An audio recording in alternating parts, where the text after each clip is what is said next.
আপনি আপনার শ্বশুরের কিভাবে যত্ন করবেন? দেখুন, আজকেও আমাকে এই প্রশ্নটি একজন করেছে। আমি আমার শ্বশুরের এমন যত্ন নিব যেন আমার শ্বশুর আর কোনোদিন যত্ন নেওয়ার কথা না বলে।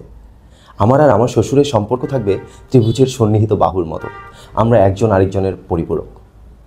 আমি আমার শ্বশুরের সকল কাপড় চোপড় ধুয়ে দেব সাবান ছাড়া। আমি আমার শ্বশুরের ত্রিভুজটিও ধুয়ে দেব, যতই গন্ধ হোক না কেন। আমার শ্বশুরের মাথায় হয়তো চুল কম থাকবে, তবে আমি আমার শ্বশুরের মাথা ন্যাড়া করে দেব যেন অনেক চুল হয়। আর আমার শ্বশুরের মাথায় হয়তো অনেক উকুন থাকবে, আমি উকুনগুলো এভাবে মেরে দেব যেন আমার শ্বশুরের মাথা না চুলকায়। আমার আর আমার শ্বশুরের সম্পর্ক থাকবে কেমন জানেন? আমায় অনেকে বলেছে, তুমি এত যত্ন নিবে তোমার শ্বশুরের? হ্যাঁ, আমি বলছি, অনেক যত্ন নিব। ভাইয়ের মতো সম্পর্ক থাকবে আমার আর আমার শ্বশুরের।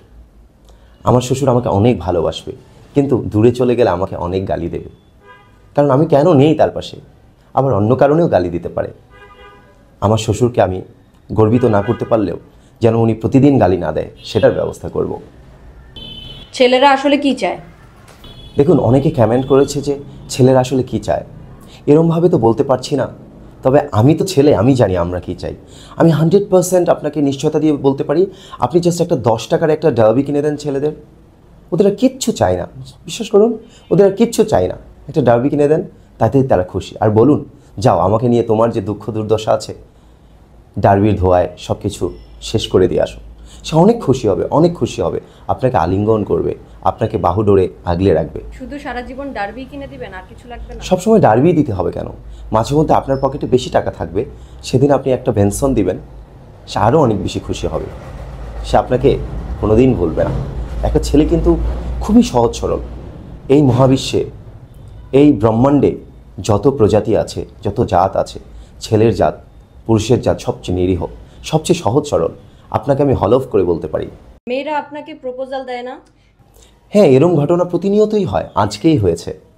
কাতার, সৌদি, যেসব দেশে অনেক মেয়ে আছে আমাদের দেশের, যারা কাজ করতে যায় ওদের ওই সব দেশে, তারা আমাকে প্রতিদিনই ফোন দেয়, প্রতিদিনই মেসেজ দেয়।